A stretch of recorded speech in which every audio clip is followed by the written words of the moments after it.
The Chevrolet Corvette C1 is the first generation of the Corvette sports car produced by Chevrolet.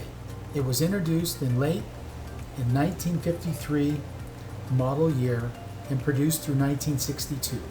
The generation is commonly referred to as the solid axle generation, as the independent rear suspension did not appear until the 1963 Stingray.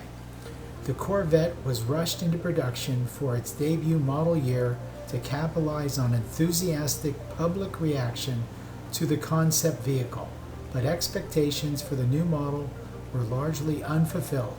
Reviews were mixed, and sales fell far short of expectations through the car's early years. The program was nearly canceled, but Chevrolet decided to make some necessary improvements. Harley Earl, as head of GM's styling section, was an avid fan of sporting cars. He recognized that the GIs returning from after serving overseas in the years following World War II were bringing home MGs, Jaguars, Alfa Romeos.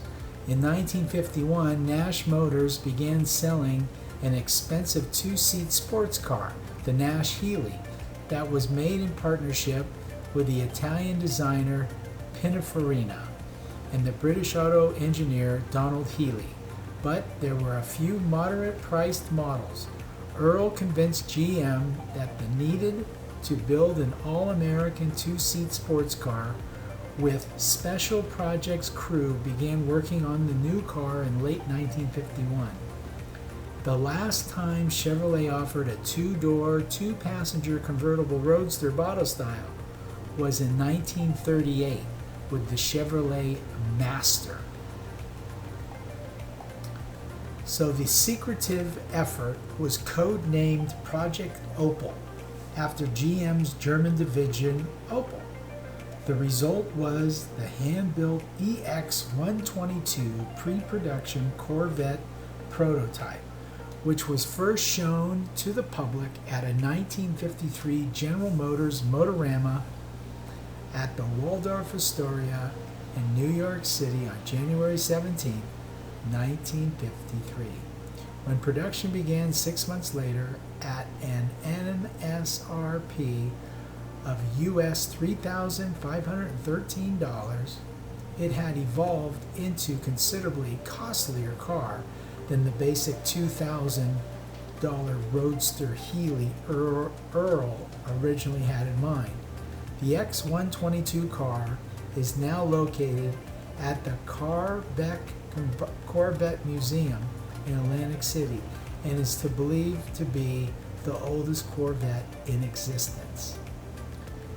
To keep costs down, GM executive Robert F. McLean mandated off-the-shelf mechanical components and used the chassis and suspension design from the 49 and 54 Chevrolet passenger vehicles. The drivetrain and passenger compartment were moved rearward to achieve a 53/47 front-to-rear weight distribution. It had 102 inches of wheelbase. The engine was 235 cubic inches, or a 3.85 liter inline-six engine that was similar to the 235 engine that powered all other Chevrolet car models for that, but with a higher compression ratio, 3 Carter side draft carburetors, mechanical lifters, and a higher lift camshaft. Output was 150 horsepower.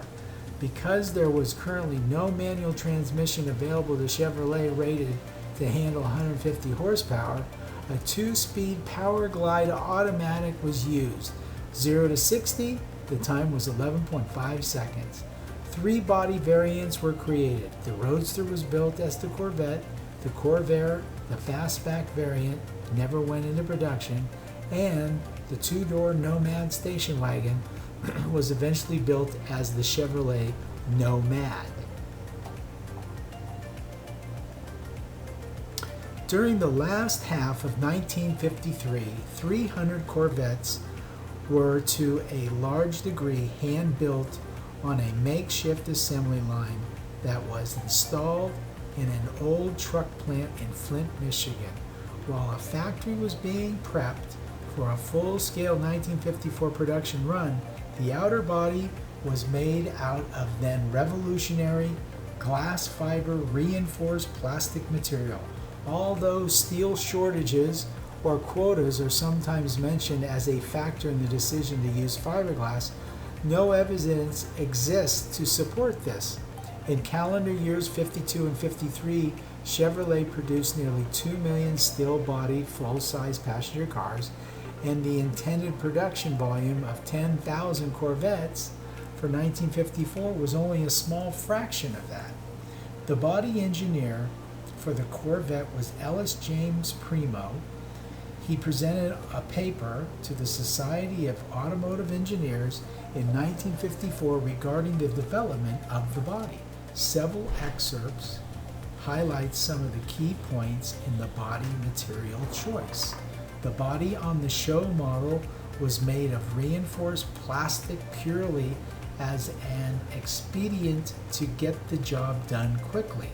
Although we were going ahead with the building of the experimental plastic body in order to get a car rolling for chassis development work at the time of the Waldorf show, we were actually concentrating body design-wise on a steel body utilizing Kirksite tooling for the project production of 10,000 units during the 54 model year. It was sometime later that we decided to produce this quantity in reinforced plastic.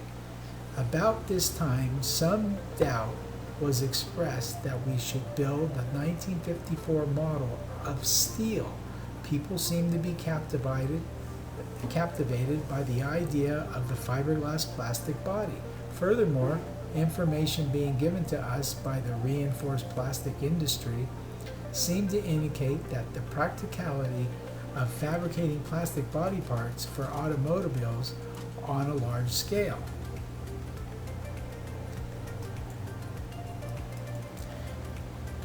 The 1953 through 1955, the model year was not only the Corvette's first production year, but 300 produced.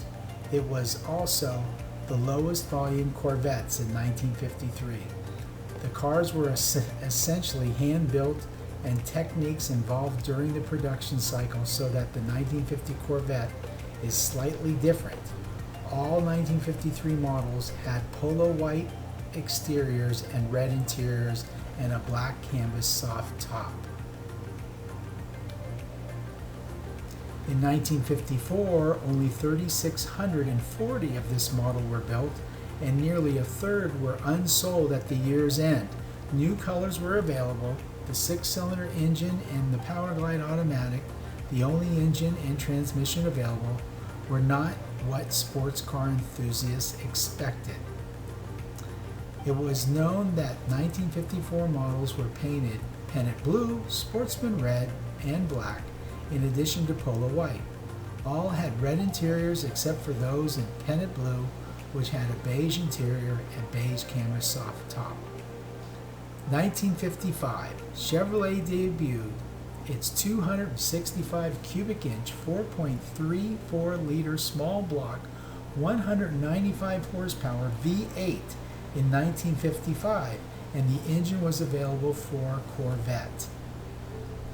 Early production 1955 V8 Corvettes continued with the mandatory option Powerglide automatic transmission, as they did the few 6-cylinder models built. A new 3-speed manual transmission became available later in the year for the V8 models, but was not popular, with about 75% equipped with it. Exterior color choices were expanded to at least 5, combined with at least 4 interior colors. Soft tops came in 3 colors and different materials. A total of 700 1955 Corvettes were built, making it the second to only to the 1953 in scarcity. The V in the Corvette emblem was enlarged and gold colored, signifying the V8 engine and a 12-volt electrical system, while the 6-cylinder models retained the 6-volt systems used from 53 through 54. Okay, well, if you found yourself this far into the video, we'd like to thank you for taking the time out of your day to watch the video. If you like the video, please give us a thumbs up. It really does help our channel. If you like our channel, please subscribe. We'll be doing all the 50s, 60s, sports cars, hybrid cars, concept cars. We'll be doing autoramas and car shows. We'll be doing hot rods, a little bit of everything for everybody. We hope to see you when we upload our next video, and always, always, always take good care.